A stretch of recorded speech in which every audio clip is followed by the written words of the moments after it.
Բարի երեկո, Ազատության ուղիղ եթերում լրատվական կենտրոնն է, դիտեք այս ծրագրում։ Գիտեք, որ էսի մասնավոր տարածքն է եւ լրատվականներին հրավիրված չեն, որ հյուրանոցում հրավիրված է, իրանք էլ գտնվում են։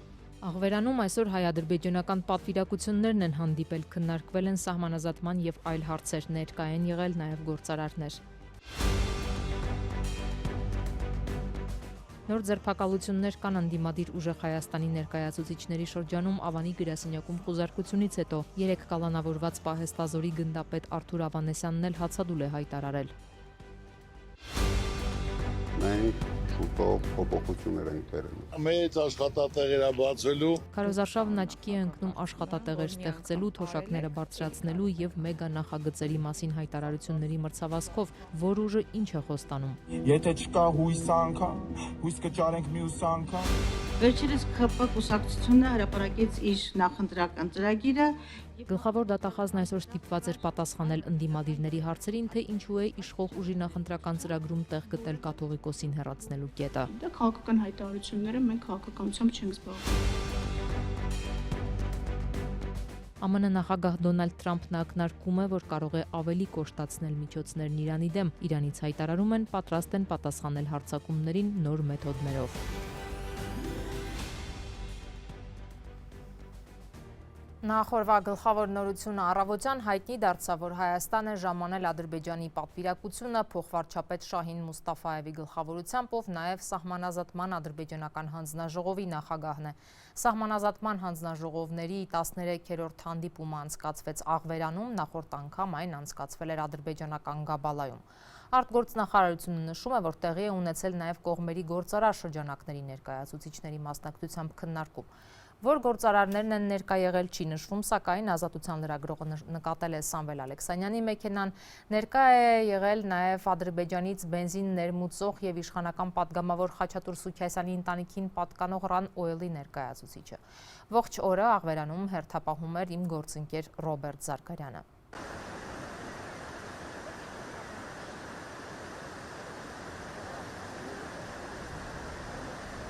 Աղվերանի Էփրիկոտ հյուրանոցում ավարտվեց Ադրբեջանի փոխվարչապետ Շահին Մուստաֆայևի ու գործարարների միջև հանդիպումը։ Հանդիպման ավարտին Ավտոշարասյան վերջին շարքում նկատեցինք գործարար Սամվել Ալեքսանյանին պատկանող Rolls-Royce-ը, մյուս բոլոր մեքենաները պետական էին, պետական համարանիշներով 10-ից ավելի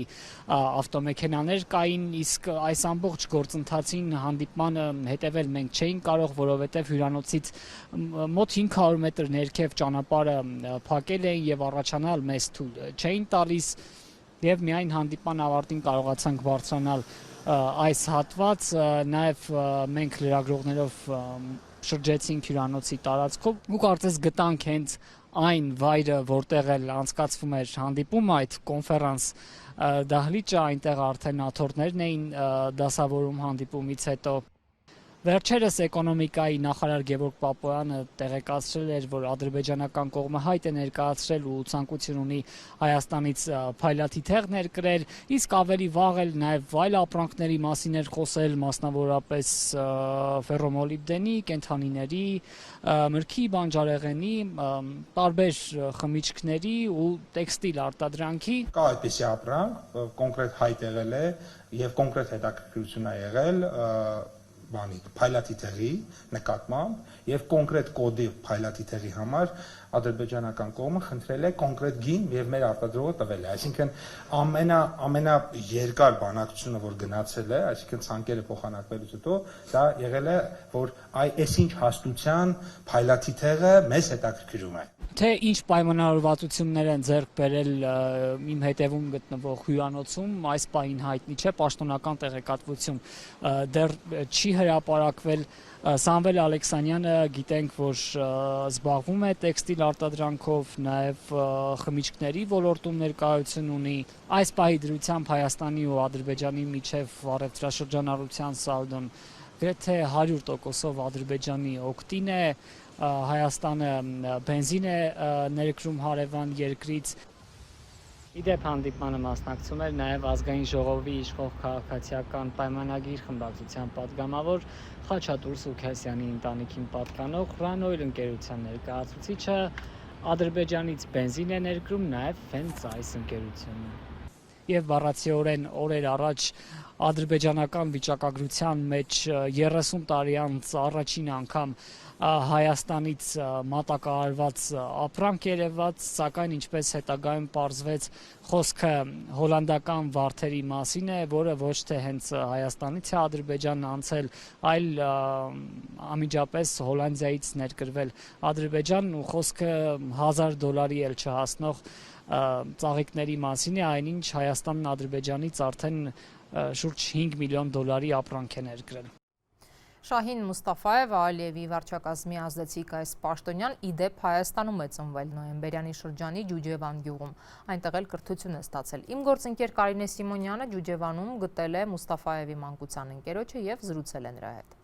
Ավա որ ինքը փաստորեն հանձնաժողովի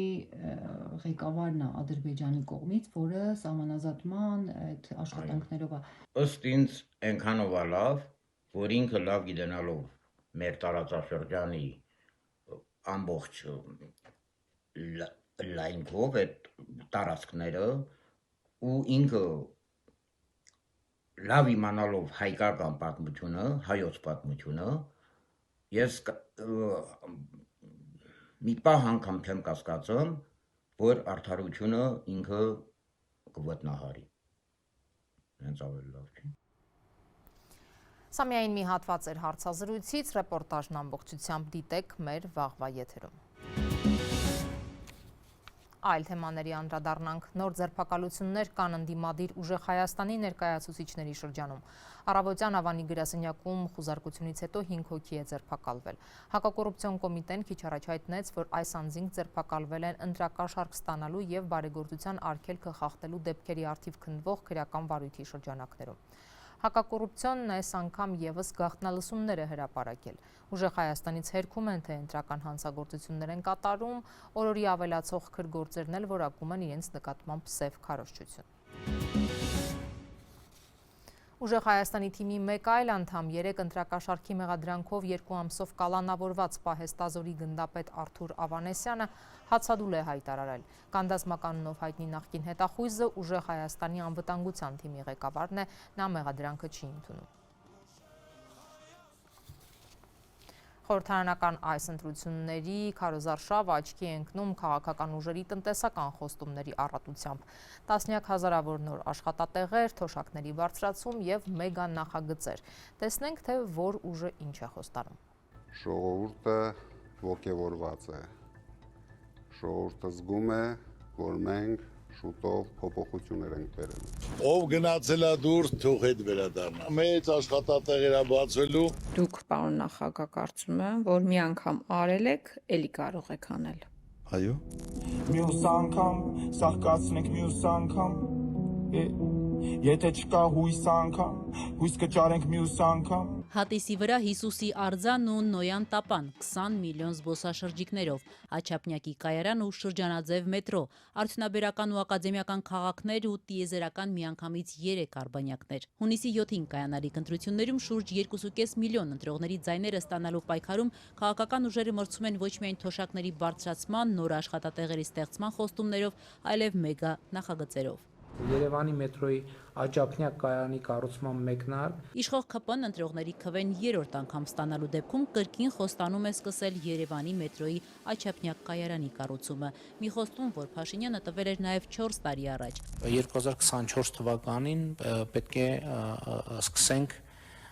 շինարարությունը Աջափնյակ կայարանի։ Աջափնյակի մետրոյի կառուցումն այդպես էլ չսկսվեց եւ այն մնաց իբրև չկատարված խոստում, տեղ գտնելով ԿՊ նախընտրական նոր ծրագրում։ Այս անգամ իշխող ուժը խոստանում է այն իրականություն դարձնել 2033-ին։ Փաշինյանի մրցակիցներից Գագիկ Ծառուկյանը նախորդին հեգնում էր ԿՊ-ին։ Ուրիշ երկրներում նայելով ոնց է զարգանում 8 տարվա մեջ 8 քաղաք են կառուցում։ Մեր մոտ 8 տարվա մեջ մի հատ մետրոյի կայան չի կառուցվում։ Իդեպ Փաշինյանն առաջիկա ընտրություններում խոստանում է ոչ միայն Աչափնյակի, այլև ակադեմիական քաղաքի մետրոյի կայարանի կառուցում, այսինքն մեկի փոխարեն երկուսը, ինչը ըստ վարչապետի հնարավորություն կտա ունենալ շրջանաձև մետրո։ Աջափնյակ կայարան, հաջորդ թիվ մենք կայարան կունենանք ակադեմիական քաղաքում, ակադեմիական քաղաքից կլինի միացում մետրոյի Չարբախ կայարանին եւ կստացվի, որ մեր մետրոն շրջանաձև պտույտ անելու հնարավորություն ունի։ Մինչ Փաշինյանը խոսում է մետրոյի նոր կայարանների մասին, Գագիկ Ծառուկյանը խոստանում է հաջորդ տարի ավարտին հասցնել իր գլխավոր մեգանախագիծը՝ Հատիսի գագաթին Հիսուսի արձանի կառուցումը։ Ընդ որում, եթե Փաշինյանի ծրագրով 2031-ին նախատեսվում է տարեկան 3 միլիոն զբոսաշրջիկներ գրավել, ապա Ծառուկյանը միայն Հիսուսի արձանի կառուցմամբ խոստանում է զբոսաշրջիկների թիվը հասցնել 20 միլիոնի։ Ասեմ այսօր այս ծրագիր եմ արել, որ 20-30 միլիոն մարդ գա, դուք մի հատ էլ երկու հատ էլ ուրիշ ծրագիր անեն, ասենք այդ ծրագիրը ոչ թե միայն մեր այս տարածքին է օգուտ, ամբողջ Հայաստանին։ Եթե Ծառուկյանը խոստանում է 20 միլիոն զբոսաշրջիկ բերել, ապա Փաշինյանն էլ խոսում է մինչև 2033 թվականը Զվարթնոցի երկրորդ տերմինալը կառուցելու մասին, քանի որ ինչպես ինքն է նկարագրում, Զվարթնոցում արդեն լուրջ խցանումներ են առաջանում։ Համարյա թե այնպիսի խցանումներ են, ինչպես Երևան քաղաքում պիկ ժամերին։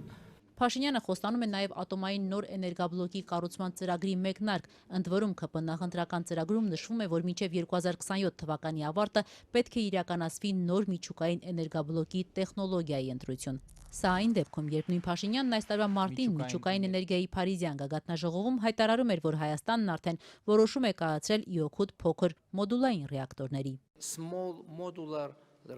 Հայաստանը որոշում է կայացրել փոքր մոդուլային ռեակտորի տեխնոլոգիայի կիրառման վերաբերյալ։ Այսինքն 27 թվականի ավարտին մենք ըստ էության արդեն վերջնական որոշում պետք է ունենանք,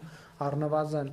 մտադրությունների հուշագիր ունենանք ստորագրած, թե ում հետ ինչ ատոմակայան ենք կառուցում։ Ատոմակայանի կառուցման մեգանախագիծ ունի նաև Գագիկ Ծառուկյանը, որի համոզմամբ այն կարժենա շուրջ 5-ից 6 միլիարդ դոլար, սակայն Ծառուկյանի թիմը պնդում է, ատոմակայանի կառուցումը պետք է սկսել հենց հիմա, քանի որ հետո ուշ կլինի, հաշվի առնելով, որ էներգաբլոկի կառուցումն առնվազն 10 տարի է տևում, իսկ ներկայիս ատոմակայանի շահագործումն ավարտվում է 2036-ին։ ԲՀԿ-ում հարց են բարձրացնում, արդյոք Փաշինյանի կառավարությունը միտումնավոր է ձգձգում ատոմակայանի կառուցումը։ 27 թվին նոր հələ պետք է որոշի մոդուլային թե Ռոսատոմի բանը, ատոմակայանը, այդ պարագայում ինքը ուշանալու է, չգիտեմ, դա միտումնավոր է թե միտումնավոր չի։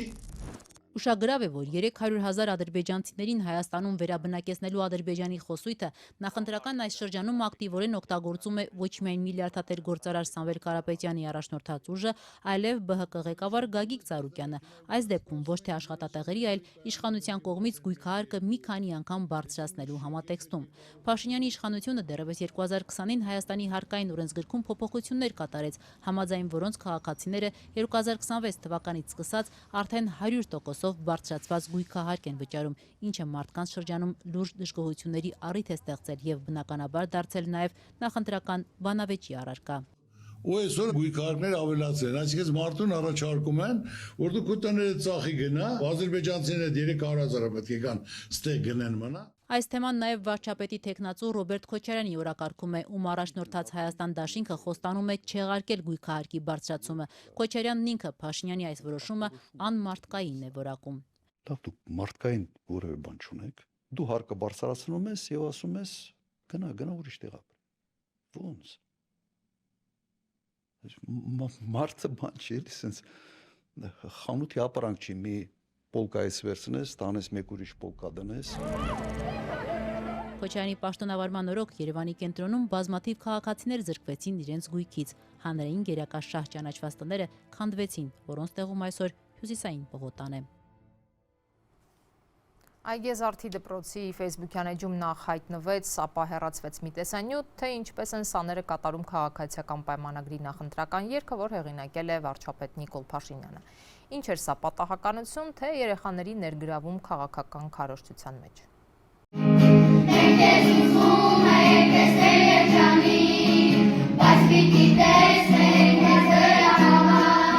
Վարչապետ Փաշինյանի գրած ու իշխող ուժի նախընտրական երգն էին երգում անցած շաբաթավերջին Այգեզարդի դպրոցի սաները, նույն Փաշինյանի հռչակած քաղաքացու օրվա կապակցությամբ։ Դպրոցի բեմում 6-ից 7-րդ դասարանցիներն էին։ Ինչ եք կարծում, եթե իմանային, կարող է նման բան տեղադրեին։ Իսկ ինչու հեռացրեցին 1 րոպե 14 վայրկյանանոց տեսանյութը, որ տարածել էին հենց դպրոցի Facebook-յան էջում։ Ես ուշ տեսա, իհարկե տեսանյութը,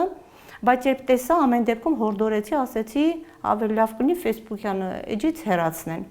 Սա է եղել ընդամենը, որտեղ ինչ իմանանք, ովքեր ինչպես կմեկնաբան, ինչպես կհասկացվի։ Ավելի ուշ այս դրվագը հայտնվեց դիտորդների քննադատության թիրախում։ Ականատես դիտորդական առաքելությունը ընդգծում է խախտվել է ուսումնական հաստատություններում քաղաքական գործունեություն կամ քարոզչություն իրականացնելու արգելքը, իսկ դա ամրագրված է հենց հանրակրթության մասին օրենքով։ Տնօրեն Նունե Բաբլոյանը սակայն հակադարձում է, ինքը ոչ կուսակցական է, ոչ էլ թույլ է տալիս դպրոցում քարոզչություն անել։ Կա նաև նախարարի հրահանգ, ասում է, ըստ նրա տեղի ունեցածը պատահականություն էր։ Երբևէ ցանկացած մարդ եթե հասկանա, որ դա իր համար խնդիր կարող է առաջացնել, երբեք նման բան չեր անի։ Ինչպես կարող է ես կամ ուսուցիչս կամ մանկավարժս հասկանա, որ դա խնդիր կարող է առաջանալ, հենց թեկուզ իր համար կամ ինձ համար առավել ևս։ Դիտորդների ուշադրությանն արժանացած կատարումի ու տեսանյութի հեռացումից օրեր անց Բաբլոյանը վստահեցնում է, թե տեղյակ չէ աշակերտների ընտրությունից։ Ըստ նրա, երգի քաղաքական ակունքների մասին անտեղյակ են եղել նաև միջոցառման անմիջական կազմակերպիչները։ Երեխաները երևի համ ու հոտ տալով, տեմպն է միգուցե դուր եկել, երաժշտություն է դուր եկել երեխաներին։ Գիտեք, երեխաների համար այդպես նրանք շատ հեռու են քաղաքականությունից եւ չեն էլ հասկանում։ Իսկ լավ երաժշտություն եղել, հավանաբար սա եղել։ Պատճառը, որ երեխաները երգել են, լավ է ստացվել մոտները, ասեմ ձեզ, բավականին լավ երգեր էին։ Բաբլոյանը պատմեց, որ քաղաքացու օրվա կապակցությամբ միջոցառում էին կազմակերպել։ Գյուղի մասին բարձր դասարանների աշակերտներն էին կարճ ռեպորտաժ պատրաստել, փոքրերն էլ իրենց սրտով երգ էին կատարել։ Երկու տեսանյութերն էլ Facebook-յան էջում տեղադրվել են առանց կասկածի, որ դրանցից մեկը կարող է քաղաքական երանգ ստանալ։ Եվ շեշտել ենք, որ սա որպես հայրենասիրական երգ, գեղեցիկ երգ էր, ինքը լավ խոսքեր ուներ, ապագային երեխաներին հավանաբար դուր է եկել դա այդ երաժշտությունը, եւ երեխաները կատարել են։ Ամբողջ խնդիրը սա է, ինչ որ քաղաքական ուղղվածություն կամ ինչ որ նպատակ ունենան, չի եղել նման բան։ Վարչապետի բրենդային երգը դպրոցի բեմում երգած երեխաներն Ազատության եզրույցում ասում էին, թե հավանել են երգի տեմպը, ռիթմը ու որ թեման Հայաստանի մասին է, իսկ այդ օրն էլ քաղաքացու օրն էր։ Նրանք իմացել են, որ թմբուկահարը վարչապետն է, որոշել են իրենք էլ երգել։ Տնօրենը եւս կարծում է, որ գուցե երեխաներին դուր է եկել հենց վարչապետի մասնակցությունը։ Ես չեմ կարող ասել հնարավոր է։ Առաջին հայացքի դա ական շոյող երաժշտություն է, շատ հաճելի երաժշտություն է, երբ այդքանսկի խոսքերի վրա էլ չեն կենտրոնանում, այլ երաժշտություն է եղել։ Այո, տեմպը, հավանաբար սա է եղել պատճառը։ Այգեզարդի հենց կենտրոնում Նիկոլ Փաշինյանի պաստառներն էին։ Բնակիչներն էլ նրա կողմնակիցը, որ Ազատության դիտարկումից զարմացան, թե վարչապետի ստեղծագործությունը հնչեցրած դպրոցը հայտնվել է դիտորդների քննադատության թիրախում։ Հատու երկել ինչ այլը։ Շատ լավ բաներ ենք տեսնում։ Ես չգիտեմ, կարող ինչ-որ տեղել ինչ-որ մեզ չի հասնում էդ, որ մենք ասենք որտեղ ինչ սխալներ արել, բայց ամեն դեպքում շատ լավ բաներ արել, երեկ էլ գնացել եմ հիվանդանոց, անվճար ինձ եւ ռենտգեն են արել, եւ թոքերս է ստուգել, անվճար։ Կանատես դիտորդական առաքելությունը սակայն տարածած հայտարարությունում խնդրահարույց է որակել դպրոցական միջավայրի քաղաքականացումն ու երեխաների ներգրավումը քաղաքական ենթատեքստ ունեցող բեմադրություններում։ Ականատեսն այսօր մեկ այլ խախտումի մասին էլ ահազանգեց։ Ըստ նրանց Տաշիր պիցայի ցանցի Երևանի մասնաճյուղերից մեկում 3 աշխատակիցներ ստիպված են եղել աշխատանքից ազատման դիմում գրել, քանի որ հրաժարվել են մասնակցել այս ցանցի սեփականատեր ընդդիմադիր Սամվել Կարապետյանի ուժեղ Հայաստան կուսակցության ապրիլի 11-ի հանրահավաքին։ Դիտորդները հաղորդում են ներկայացրել իրավապահներին։ Տաշիր պիցայից այս հայտարարությունը որակում են զրպարտություն ու պնդում, որևէ աշխատակից չի ազատվել իր քաղաքական հայացքների կամ դիրքորոշման պատճառով, իրենք էլ քաղաքական գործունեությամբ չեն զբաղվել։ Ավելի վաղ ականատեսը հայտնել էր, որ ապրիլի 19-ին ուղղորդում են արձանագրել Գյումրիում Նիկոլ Փաշինյանի վարչաբենդի մասնակցությամբ համերգին։ Ըստ նրանց Գյումրիի ԿՊ գրասենյակից հրահանգ էր եղել Ախուրյանի դպրոցների ու մանկապարտեզների աշխատակիցներին մասնակցել այդ համերգին։ Այդ դեպքում սակայն դիտորդները որոշել էին իրավապահներին հաղորդում չներկայացնել։ Եթերում Ազատության լրատվական կենտրոնն է, մեր լուրերին կարող եք հետևել նաև Ազատության տելեգրամյան ալիքում, իսկ այս ծրագրի երկրորդ մասում առաջարկում ենք։ Վերջերս ԿՊ կուսակցությունը հրապարակեց իր նախընտրական ծրագիրը։ Գլխավոր դատախազն այսօր ստիպված էր պատասխանել ընդդիմադիրների հարցերին, թե ինչու է իշխող ուժի նախընտրական ծրագրում տեղ գտել կաթողիկոսին հեռացնելու կետը։ Դա քաղաքական հայտարարությունները մենք քաղաքականությամբ չենք զբաղվում։ ԱՄՆ նախագահ Դոնալդ Թրամփն ակնարկում է, որ կարող է ավելի կոշտացնել միջոցներն Իրանի դեմ։ Իրանից հայտարարում են, պատրաստ են պատասխանել հարձակումներին նոր մեթոդներով։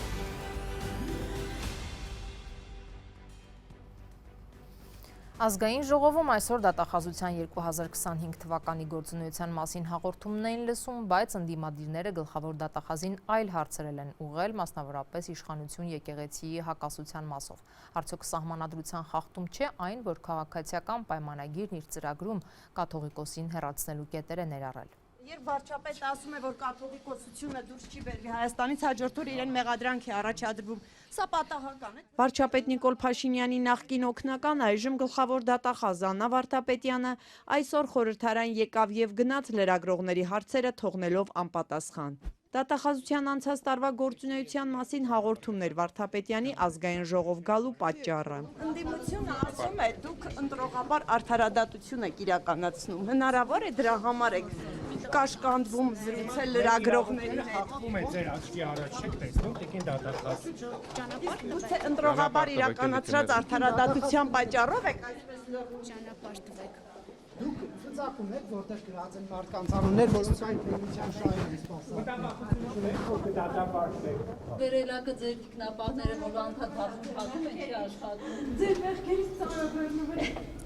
Մոտ 4 տարի առաջ միայն քաղաքացիական պայմանագրի падգամավորների քվեարկությամբ դատախազ ընտրված Աննա Վարդապետյանի լրագրողների հետ շփումները խիստ սահմանափակ են։ Վարչապետի կաբինետից դատախազություն տեղափոխված Վարդապետյանը պաշտոնավարման ընթացքում որևէ ասուլիս չի հրավիրել, իսկ վերջին 2 տարում մերժում է լրագրողների հետ շփումների բոլոր ձևաչափերը։ Փոխարենը դատախազության հրապարակած 165 էջանոց հաղորդման մեջ նշված է, թե անցած 2025 թվականին պատասխանել են լրատվամիջոցների 374 հարցման։ Ինձ թվում է, որ դատախազի մտքով անգամ չի անցնում, որ ինքը հանրության համար է աշխատում կամ պետք է աշխատի հանրության համար։ Այդ տարանջատումը հանրությունից այնքան ակնհայտ է, որ եւ բացահայտ, որ նա ջանքերը չի գործադրում ինչ-որ բան ցույց տալու, որ աչ էինք հանրության համար կամ լրագրողների հարցերին ինչ-որ մի հարցի կպատասխանի։ Իրավապաշտպան Ժաննա Ալեքսանյանի կարծիքով լրագրողների միջոցով պաշտոնյաները հանրության հետ են խոսում կամ փորձում խոսել, իսկ եթե հրաժարվում են լրագրողների հետ շփումներից, դա ըստ իրավապաշտպանի վերաբերմունք է նաև քաղաքացիների նկատմամբ, որոնք մի շարք աղմկոտ թեմաների վերաբերյալ գլխավոր դատախազից ակնկալում են պարզաբանումներ։ Տևական ժամանակ որևէ հարցի չի պատասխանում, մի անխոցելի մետաղյա լեդի կերպար է ստեղծել, որ այդպես գալիս է ազգային ժողով եւ գնում է, եւ միանշանակ կամ էլ դա նշանակում է, որ Նիկոլ Փաշինյանն է միայն այն մարդը, ում հարցերին ինքը պատասխանում է։ Դատախազության անցած տարվա աշխատանքը պետաիրավական հարցերի մշտական հանձնաժողովում ներկայացնելուց հետո Աննա Վարդապետյանին հարցեր տալու հնարավորություն ունեցան падգամավորները։ Ընդդիմադիր Լիլիթ Գալստյանը հետաքրքրվեց, ինչպես է Աննա Վարդապետյանը վերաբերում փաստին, որ քաղաքացիական պայմանագիրը նախընտրական իր ծրագրում կաթողիկոսին հեռացնելու հանձնառություն է ստանձնել։ Արդյոք դուք այստեղ չեք տեսնում հակաօրինական եւ հակասահմանադրական վարք կամ հայտարարություններ եւ որն է ձեր արձագանքը։ Չեմ կարող պատասխանել, դրա իրավասությունն ու լիազորությունը չունեմ սահմանադրությամբ, վարույթից դուրս գնահատական տալու որևէ կուսակցության, այդ թվում օրինակ ձեր կուսակցության որևէ ծրագրի, որևէ կետին։ Դա քաղաքական հայտարարությունները մենք քաղաքականությամբ չենք զբաղվում։ Անցած տարի այս նույն օրերին, երբ Վարդապետյանը դարձյալ ազգային ժողովում էր, ընդդիմադիր падգամավոր Թագուհի Թովմասյանը հետաքրքրվել էր, թե ինչու Սամվել Վարդանյանին խոշտանգելու գործով չկա մեղադրյալ։ ԽՊԱ-ական նախկին падգամավոր Հակոբ Ասլանյանի եւ Սամվել Վարդանյանի միջև ավտոբուսում տեղի ունեցած միջադեպից հետո ձերբակալված Վարդանյանին հենց ոստիկանական մեքենայով ուշ ժամի տարել էին քննչական։ Ճանապարհին նրան ուղեկցող ոստիկանները մեքենան կանգնեցրել էին ու հեռացել, իսկ այդ ընթացքում, ինչպես պնդում էր Սամվել Վարդանյանը, անհայտ անձինք մոտեցել ու բռնություն են գործադրել, նվաստացնելով նաև արժանապատվությունը։ Անցած տարի Աննա Վարդապետյանն ասել էր, 2 կարևոր փորձաքննության են սպասում, որից հետո կկարողանան եզրահանգումներ անել։ Այսօր Թագուհի Թովմասյանը կրկին նույն հարցը տվեց։ Դատախազը պարզվեց դարձյալ փորձաքննությունների պատասխանների է սպասում։ Այստեղ 2 լրացուցիչ փորձաքննություն է նշանակված, որի արդյունքներն ենք սպասում,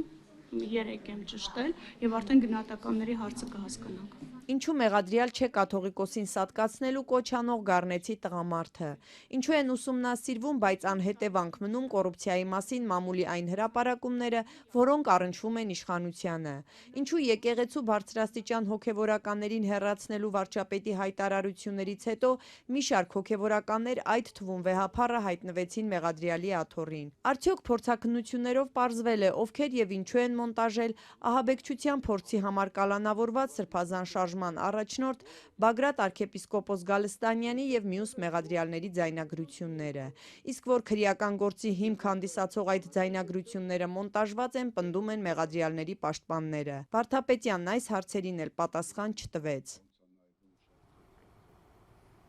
Ֆրանսիայի հայ համայնքի մի շարք ներկայացուցիչներ, այդ թվում Արադ Հրանյանը եւ Մուրադ Փափազյանը, ինչպես նաեւ Ֆրանսիայի հայոց թեմի առաջնորդ Գրիգոր եպիսկոպոս Խաչատրյանը եւ Ֆրանսիայում Արցախի ներկայացուցիչ Հովհաննես Գևորգյանը Փարիզում Հայաստանի Հանրապետության նոր դեսպանատան բացմանը 3 չեն հրավիրվել։ Ֆրանսիայի հայկական կազմակերպությունների համակարգող խորհուրդը դժգոհություն է հայտնել արարողությանը մասնակցության հնարավորությունից նրանց զրկելու կապակցությամբ։ Խորհուրդը նշել է, որ դեսպանությունը ներկայացնում է հայկական պետությունը եւ նաեւ դրանից դուրս հայ ժողովրդին իր ողջ բազմազանությամբ։ Արտգործնախարարությունը դեռ չի արձագանքել այս քննադատությանը։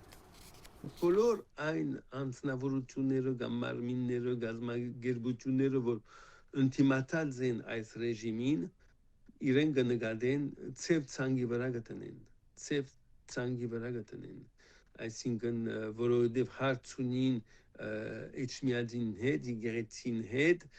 գահալածեն եկեղեցին, ցև ցանգի վրա գտնեն ուրեմն սրբազանը, որովհետև հարցեր ունին արցախցիներու հետ, ուրեմն ցև ցանգի վրա գտնեն Հովհաննես Գևորգյանը։ Տեսնենք, թե ինչ է կատարվում աշխարհում։ ԱՄՆ նախագահ Դոնալդ Թրամփը շարունակում է Իրանի թեմայով ակտիվ գրառումներ անել սոցցանցերում, կոչ անելով Իրանին հրաժարվել միջուկային ծրագրից եւ ակնարկելով, որ կարող է ավելի կոշտացնել միջոցները։ Իր հերթին Իրանի զինված ուժերի խոսնակը հայտարարել է, որ երկիրը դեռ պատերազմական վիճակում է եւ ցանկացած հարձակման կպատասխանի նոր մեթոդներով։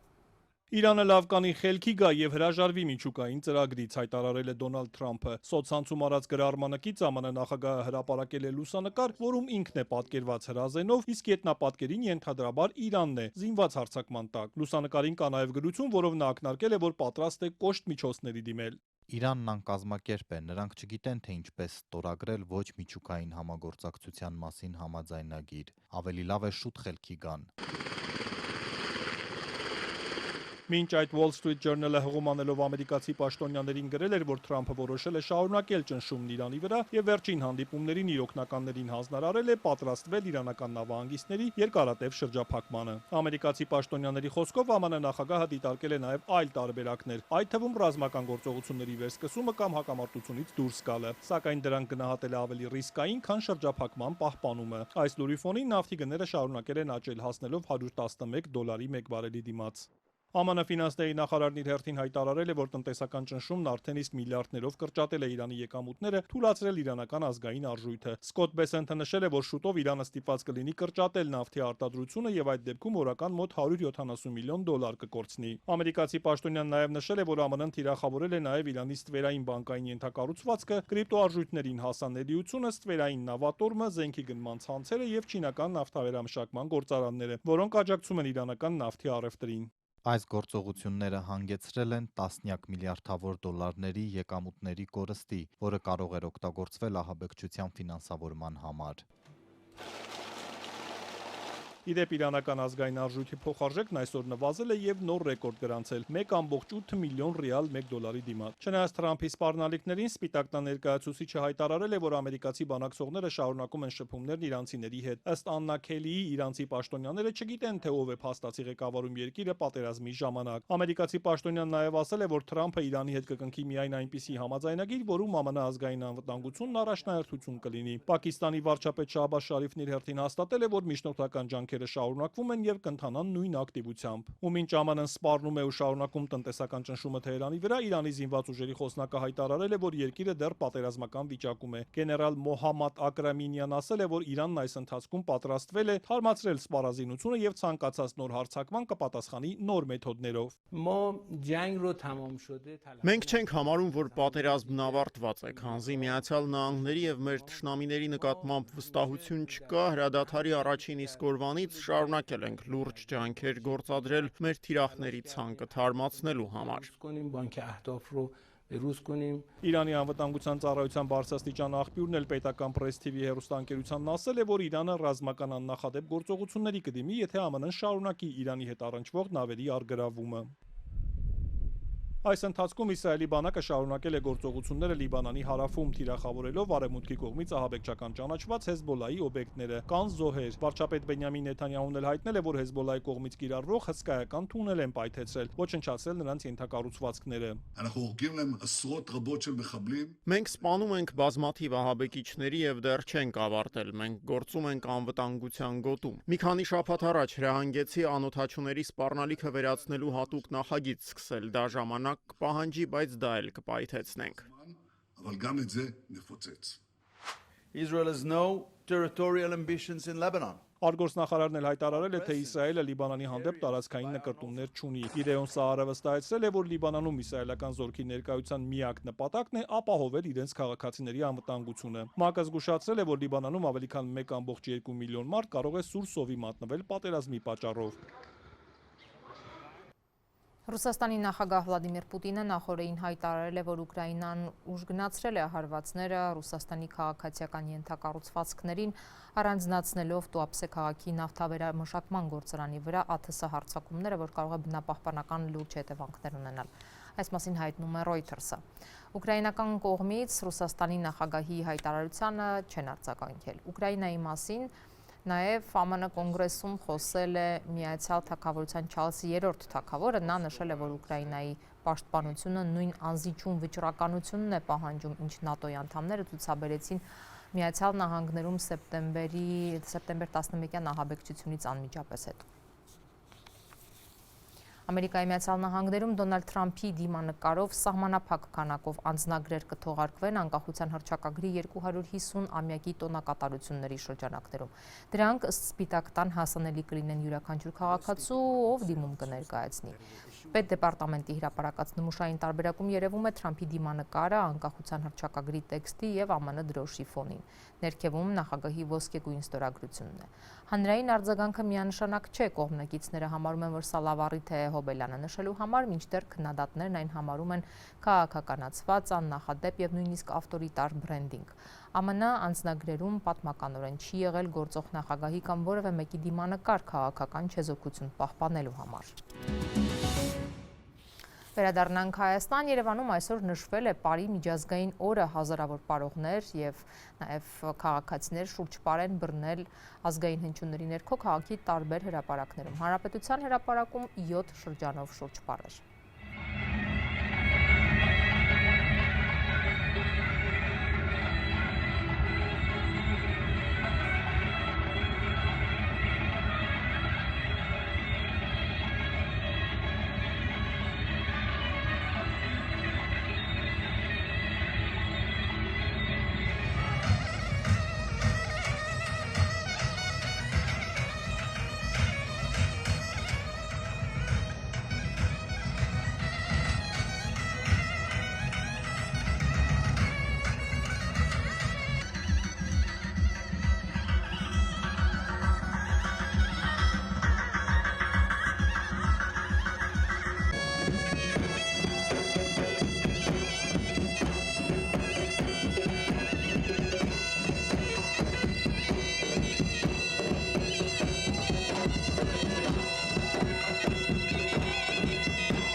Այսքանն էինք նախատեսել այսօրվա համար, նորություններին հետևեք ազատություն.am կայքեջում և սոցիալական մեդիայի մեր էջերում, իսկ լրատվական թողարկումները եթերում կլինեն վաղ ժամը 16-ից։ Հաջողություն։